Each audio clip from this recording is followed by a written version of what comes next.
What makes the Fellowship stand out from other heroes in Middle-earth? Their commitment to finish what they vowed to accomplish. That is destroying the One Ring. But these characters are small in stature and glory. However, they are considered the true heroes of The Lord of the Rings. Join Nick Polk and I as we discuss the perseverance and humility of the members of the Fellowship. And don't forget to like and subscribe. Hello, everyone. Thanks for tuning in to the White City Podcast. Today I have a new guest with me, Nick Polk. And it's good to have you on, Nick. Hey, Philip. It's good to be on. I'm excited. Yeah, for sure. So before we step into just the holiness and patience of the Fellowship, what got you into Lord of the Rings?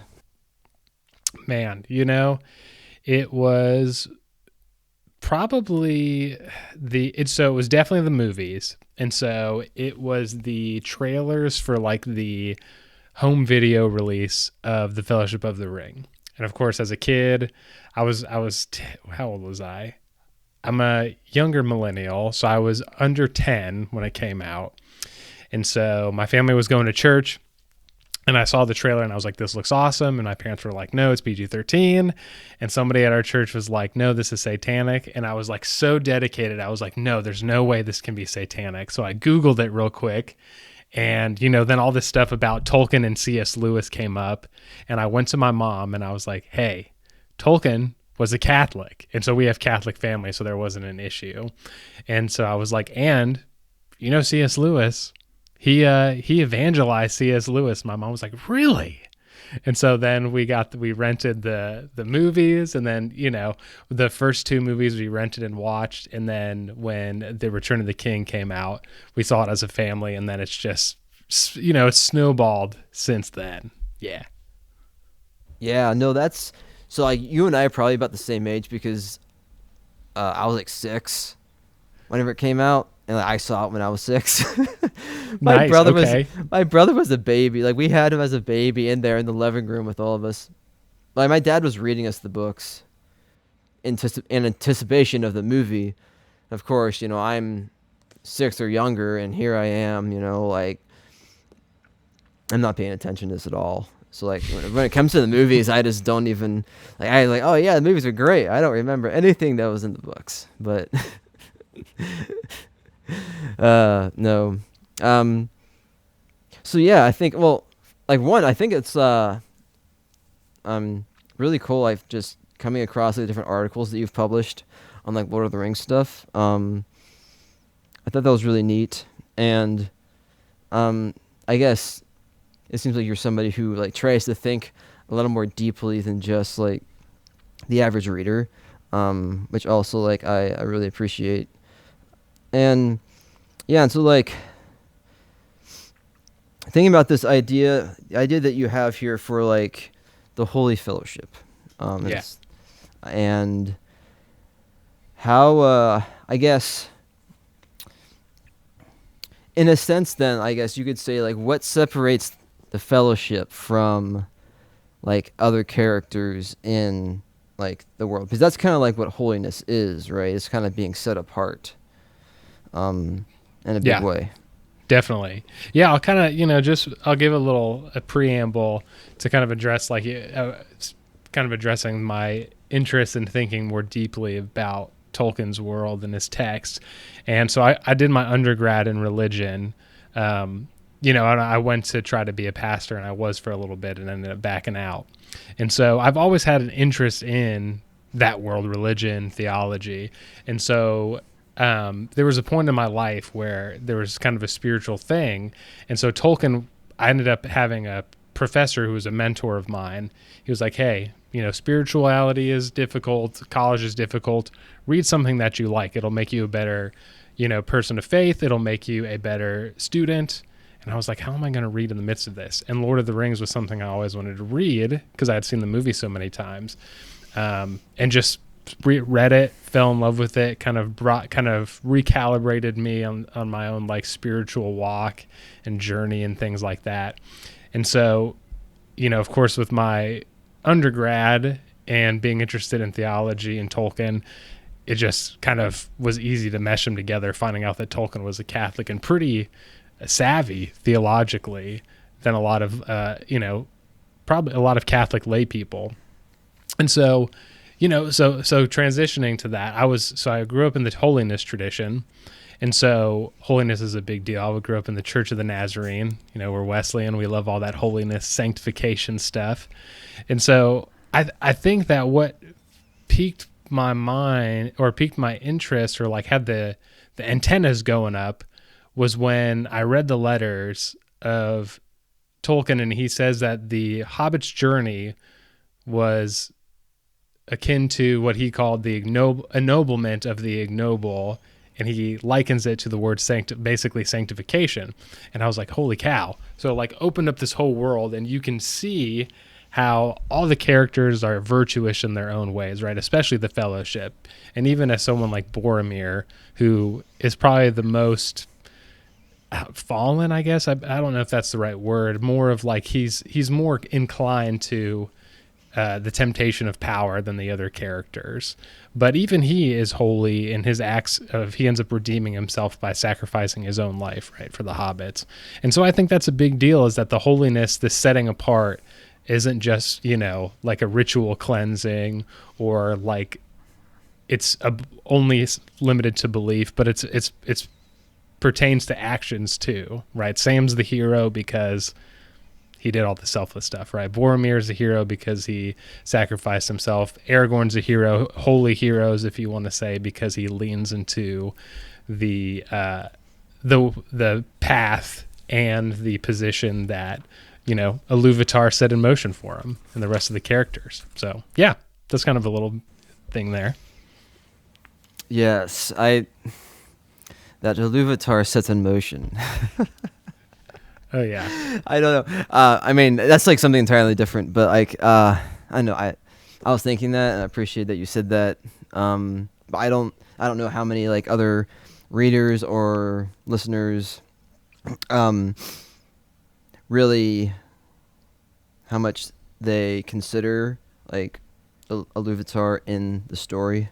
Yeah. And it's not, I mean, it's like, me as a Christian, I'm more willing to say that like, oh, hey, here are these, instances that aren't really blown up in our face, right?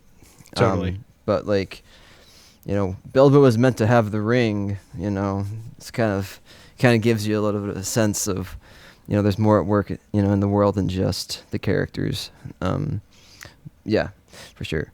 But yeah, so I think another thing that was interesting is how you're saying the characters are set apart from other like warriors in like noble warriors in Middle Earth. 'Cause like Tolkien is in a lot of ways he's taking stories from other like kind of Norse myths and whatnot that very much have the kind of ideal classic hero that like Beowulf just kind of goes on this journey and defeats the monster, and then everybody's like, yay, at the end of the day it's just great, but it's almost like Tolkien comes down to like our level with it, and is like makes Lord of the Rings just so much more relatable, and like bringing characters that aren't making these mighty feats, and they're like winning battles and in other ways, not like physically, right? Yeah. Yeah, no, totally. 100% agree. And I think there's a reason why the Lord of the Rings is so Hobbit central, right? Because people who are not into epic English poetry, who don't get nerdy with Beowulf, aren't going to look at the sort of themes or even know even the themes of Beowulf, maybe aside from the 3D animated movie with Angelina Jolie, from the 2000s or whatever.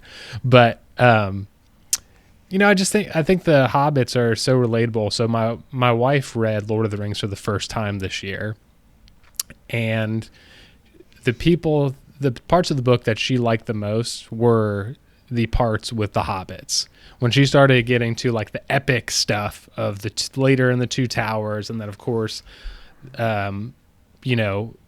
book 5 of Return of the King, where we're in Gondor and there's epic battles and Aragorn is, saying really epic things, and Theoden is quoting poetry as he, slays orcs on the Pelennor fields. And I think that what Tolkien does really well, as you said, was that the hobbits are our grounding, right? These aren't characters that are like Aragorn, or even Gandalf, who we love, but are sort of like in this other worldly sort of just level, where Aragorn's an ancient king, and Gandalf is a literal, to an angel, to a certain extent, and the hobbits are your everyday, suburban person. It's English countryside, Victorian, if you wanna do that. But for us, they're probably more akin to like small town, people. And so those are the ones who accomplish the big things. And it's not Aragorn who takes the ring into Mordor, right? It's Sam and Frodo. It's not it's not Theoden who slays the Witch King, right? It's Merry. And then Éowyn too, who is sort of has expectations that she transcends in her own journey. So I think those specific characters doing those things are very intentional by Tolkien, and I think there's a holiness there that he's familiar with in his own faith, and I think it makes it accessible through those characters and showing like, oh, this isn't a one and done thing, right? Those books are long, and it takes Merry forever to get to the place where he's able to slay the Witch King, right? Right. Yeah. So how does that then separate them from the enemy? Ooh, yeah. Man, it's such a good question, because I feel like the nature of, like, for those who have read the Silmarillion, Feanor, is the old elf from the First Age who kind of sets things into motion. He's sort of an anti-hero kind of character. And then you've got people like Sauron, of course, who are more of the traditional baddie. I think the difference is the direction that these characters go. So for Tolkien, there are no evil characters in the beginning, right? Characters, for those who don't know the mythology, there is a monotheistic god of Middle-earth who creates beings, and they are originally in harmony with this God's plan. And it's not until beings from a character called Morgoth, who's the original big bad, he's like the pre-Sauron, right? Sauron, the Balrogs, they all resist this monotheistic god named Illuvatar. And I think that what happens is that I think it's in the article that I wrote, that one on the Lord of the Rings. I also did a follow-up on the Holiness and the Hobbit, and I can't remember which one that I explicate more on, but like, just as holiness is a positive kind of dynamic journey in a direction of sanctification, goodness, I think that the enemies go in the opposite direction, right? So they're not pure evil in the sense that they're gone, but they have kind of, I mean, people use backsliding as kind of, Christianese, but they go in a direction that is negative. And so they are doing like a reverse sanctification, right? And so these characters are doing great things, but instead of doing it for the glory of God, the common good, right, the betterment of all creation, it's for themselves, right? Saruman is looking to control things. Sauron wants to control things. And then, of course, going all the way back to the First Age, Morgoth just wants to destroy things because he can't own it. But yeah, I think that's the difference. Mm-hmm. At least a portion of it. Right. And then another thing you like also touched on is like how power is also a difference in between. I mean, I think in particular, like Sauron, right? Saruman thinks that, he's going to get more power if he teams up with Sauron in the end, but what is it? I think it's in the movie, but I don't think it's in the book. Gandalf, before he jumps off Orthanc, he's like, and he does not share power, something like that. and and goes. But absolute power corrupts absolutely. More or less. So it's crazy how, like, in a sense, like, the people who are good are the hobbits, Yeah. and they don't have, like, and they're not, like, strong in any way, except for, like, resilience and patience, Totally. which is another big thing that you brought up as well. So, like, yeah. So you had, like, three different, like, characters you were primarily, I think, talking about, like Aragorn and Frodo in particular. Mm-hmm. And, like, with Frodo, maybe that was more resilience that you were touching on. I think Yeah. so. So, yeah, and I mean, we could, like, there's even, like, an interesting comparison you can do there too with, like, resilience and, like, between, like, Frodo and, like, Smeagol or Gollum, and how does Frodo, like, his resilience against the ring, and it's almost like Gollum's, like, resilient. I don't know, it's, like, maybe a bad way of putting it, like, resilience to, like, to get the ring. He's, like, trying every way he can to get the ring. Which is maybe, like, what you were saying, like, it's kind of the opposite of like, that sanctification piece, where Bilbo's going. However, Bilbo was, like, I mean, Gollum, not Bilbo. How the direction Gollum's going. Yeah, and it's like, I like that quote too, where, like, Gandalf is talking to Frodo, and he tells Frodo, like, I don't think that, like, Gollum or Smeagol is too far gone. I think he still can be restored in some way, and yet he also has a part to play. Yeah. In the story. Yeah. Oh yeah. Well, I love that you kind of ended on Gandalf. So I explored this more in my Holiness and the Hobbit paper. And I talk about Gandalf because Gandalf is described as a being whose specific sort of traits are pity and patience, right? And he's the one who used it in that same, I don't know if it's the same quote, but it's in that same chapter where he uses the word pity, right? And talks about how Bilbo's pity, which is more akin to the word mercy as we understand it today, is they're kind of linked to each other in that quote. I guess it's almost like a reprimand that Gandalf is giving to Frodo. And I almost want to say the resilience that's happening between, like, Gollum, like, if we're comparing or in contrasting Frodo and Gollum, right? Patience as a virtue and as like a sort of holy sort of stepping stone. If you want to accomplish something good, it takes time, right? Even people, if we're talking about religious journeys, right? Usually it takes people a while to sort of reorient themselves into a place that's positive. If you spent more time, in addiction or living your life in a way that's selfish or even that causes harm towards others, it takes a long time to get there. And I think that what the ring shows too, or at least power, and the people who are trying to get it, is that it promises instantaneous sort of satisfaction, right? You want to get power, take the ring, right? Even if that's not true, right? If Frodo took the ring and tried to face Sauron, he's still going to lose, right? And even, like, to the point where Frodo says, Bilbo should have killed him, right? That's an instantaneous sort of approach to power.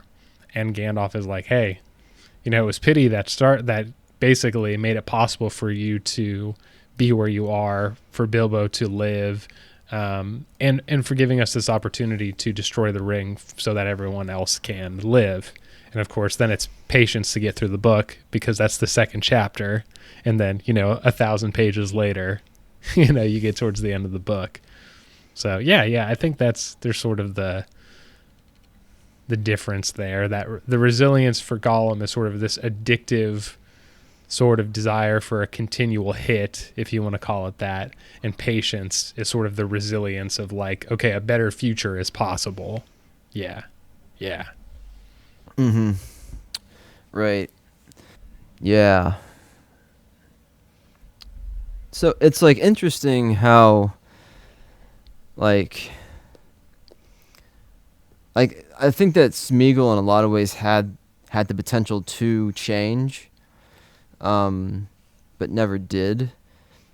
Right, and so in doing that, it this is like just the thought. It's like when he gets to Mount Doom, he ultimately becomes like the opposite of like what Frodo was striving for. I mean, it's like Frodo got to Mount Doom. I mean, he didn't destroy the ring, but he still got there, and Smeagol just like at his own destruction, right, and his own kind of corruption that he's in. You know, like that's what really destroyed the ring. Like at the end of the day. Yeah, it's one of the themes in Tolkien, right, is that power is the thing that destroys itself, right? Every time it thinks, hey, these are the means to the end of control, domination, is the very means to their own destruction, right? If Sauron had not put his sort of being into this ring, he might have lived on for another couple thousand years at least, right? But because he channeled it into this ring to gain power, it ended up being his own destruction, right? So, yeah. Right. You have any other thoughts? Yeah, it made me think about something that Tolkien has said multiple times is that, when Tolkien, in his letters, he talks about writing, going to the redemption of Gollum thing that you mentioned, is that when Tolkien was writing the scene where after, they're on the steps of Cirith Ungol, is that the steps? Yeah, Cirith Ungol? I think so.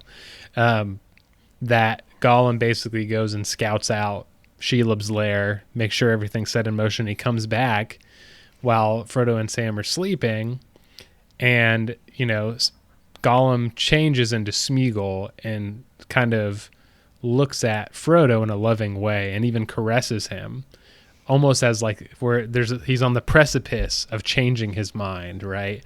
And it's not until Sam gets up and sort of reminds Gollum, like, hey, you are, trash or whatever you want to say, and it stops. Slinker and stinker. Exactly, yeah. It's when, the stinker.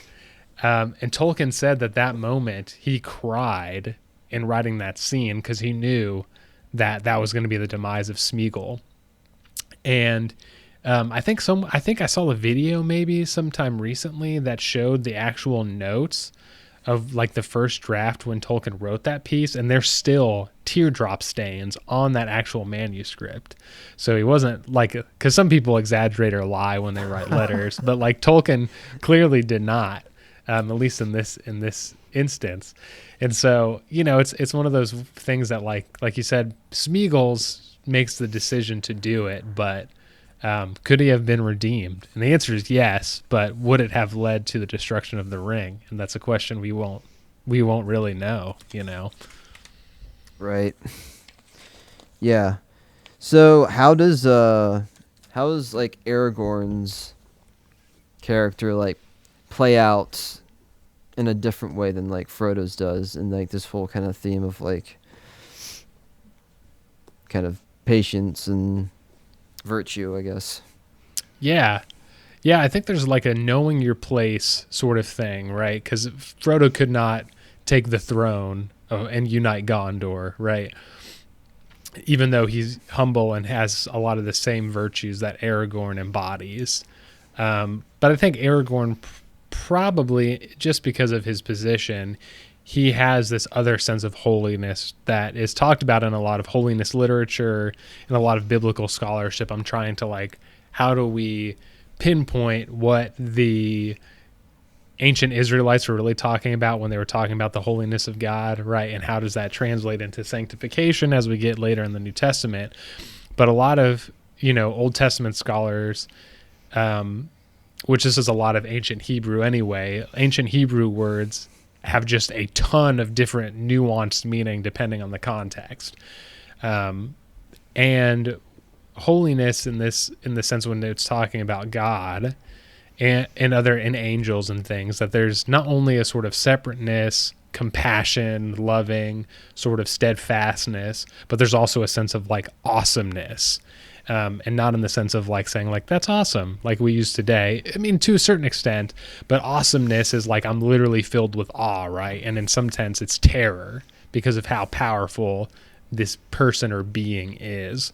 And I think Aragorn, especially in the books, people talk about the difference between movie and book Aragorn, where I think the awesome part that Aragorn uniquely has, if we're just comparing him to Frodo, is that in the books he's confident in his position as the heir to the throne, right?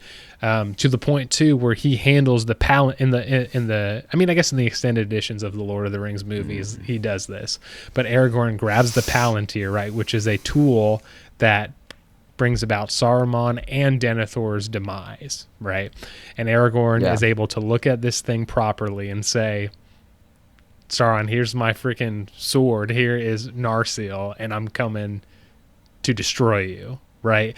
And it's not one of those things where you're like, Aragorn's so prideful, like he's trying to talk that talk, like he is, but like it's a sense like he's in a sense embodying this sort of like holy, awesome power. Also, not just because of his nature and how Ilúvatar possibly set things up or didn't, but of like he's doing it for the betterment of everyone else, right? It's not a pride thing. He's not trying to become king because he wants to get all the good food and make everyone do what he wants, right? He wants to make sure that that everything is like, I don't know the right word, is sort of sanctified, I guess, if you want to put it that way, right? It sort of reflects what we would call the new creation, right? If we're talking about the eschatological hope of a lot of the Christian faith, right? So yeah. Mm-hmm. Right. Yeah, and that it's an interesting kind of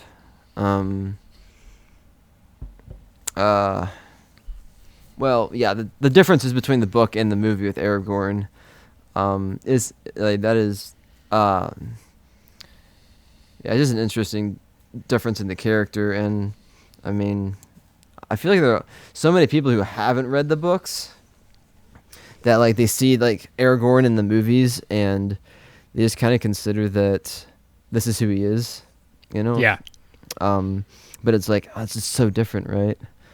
It's like I mean, we could go into like more of it. I probably shouldn't like ramble too much, you know. But no, even just, I love like, it. Even with him like having the sword, right? Like actually, like Aragorn like carried the sword with him the entire time, right? And so like this whole idea of him coming to the Men of the Dead was not like a result of the sword, to be like as like this kind of emblem of becoming king. It was just like the fact that he is king. Right, and that's like the difference between the books and the movies. Like in the books, like Aragorn knew that he was king, and he knew that. Oh yeah, if I walk into the gates of the Men of the Dead, I will control this army. You know, it's like I don't think there wasn't going to be any second guess about that. At least as far as the books were concerned. Yeah, but yeah. So, but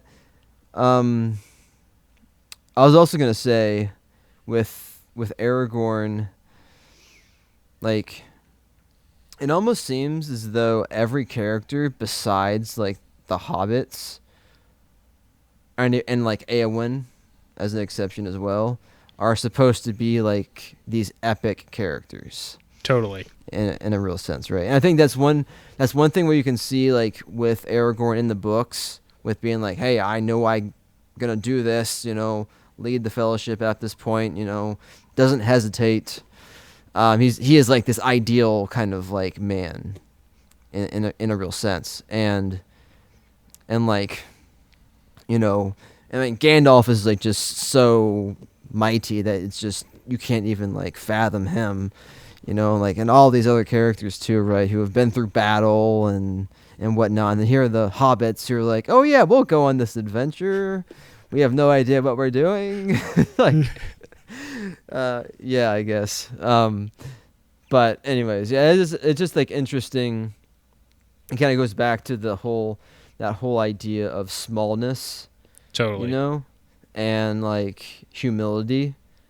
That like that's kind of like what you like, you know, the story in a large way, right, is like kind of hinging on that, because you like it also kind of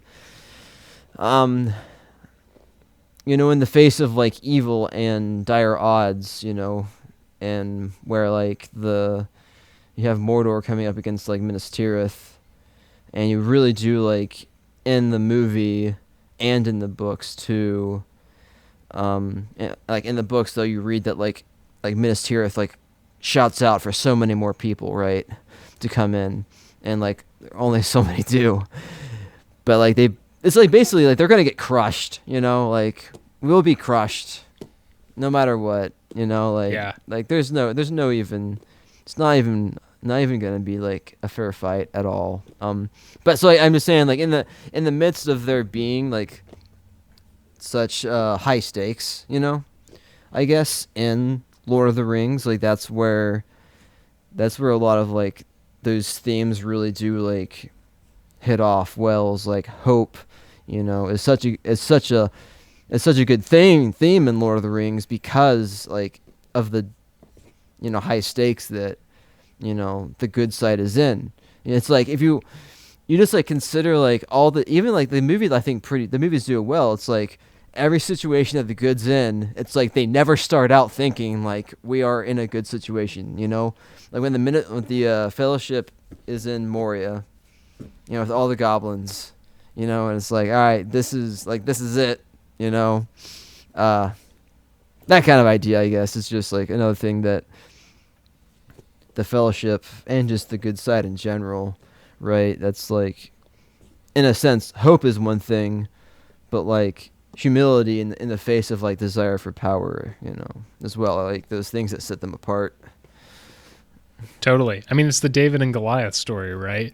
And I don't say that like it's kind of a meme or like, you know, people just kind of throw it out there. But like, I think there's a real sense of like, it connects to what characters or people in the Bible in particular, which, and I say that not as just being like, how do we compare Lord of the Rings to the Bible, but more because we're talking about Tolkien's kind of theological outlook. Like he translated books of the Old Testament in his career. And so he was very devout and familiar with that. But like the characters in the Old Testament, right? King David, right? He wasn't a king, right? He was a shepherd, right? He came from a humble background, right? The prophets are all humble. The only person that they have on their sort of side is, you know, God in that sense, which, you know, is a pretty big person in your corner. But in the day to day, you know, it doesn't seem like it sometimes, you know.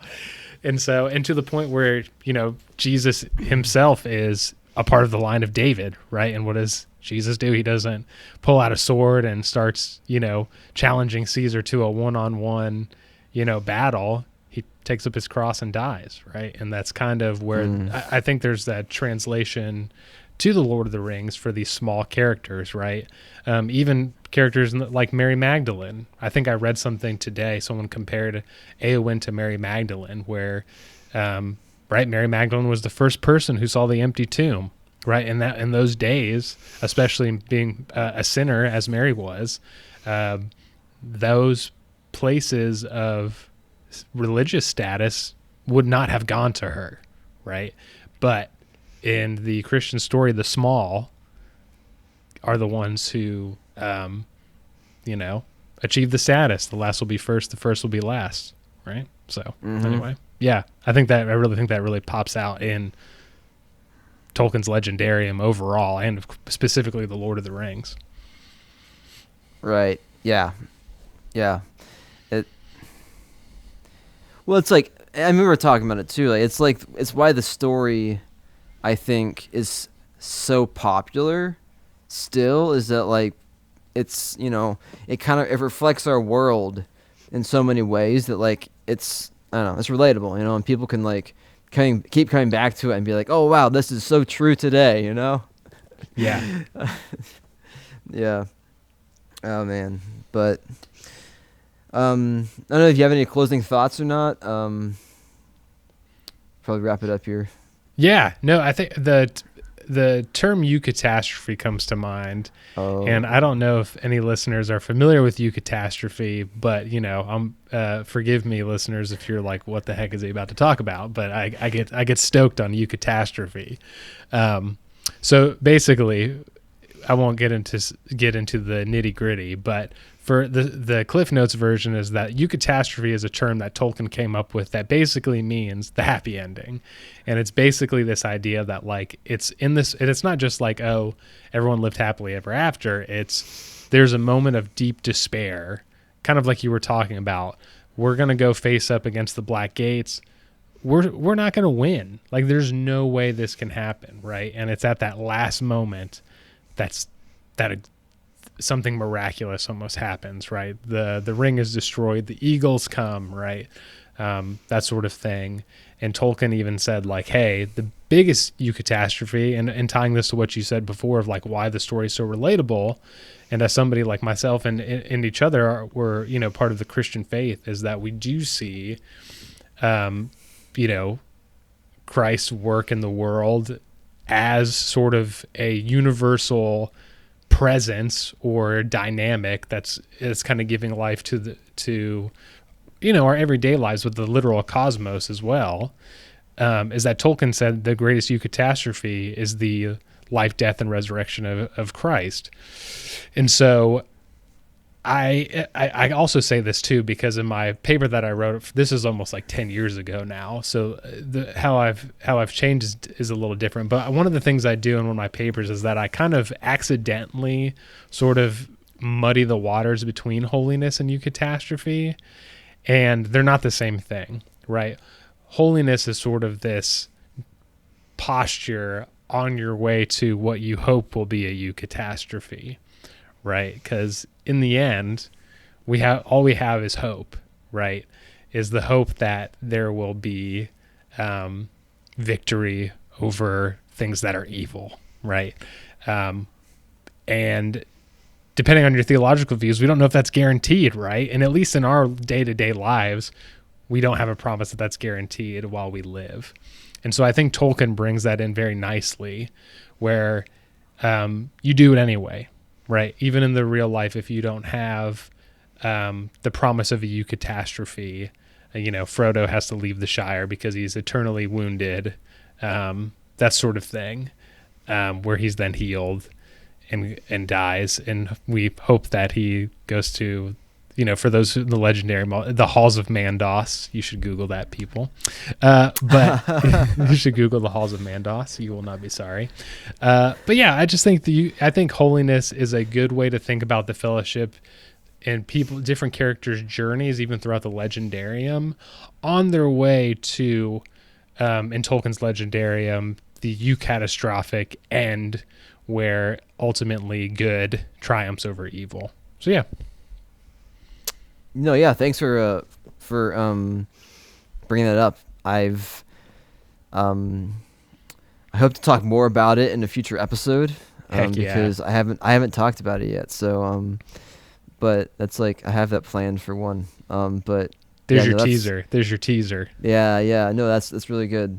Yeah. Well, hey Nick, thanks for coming on and talking about the fellowship and worldview themes. Yeah, this has been great.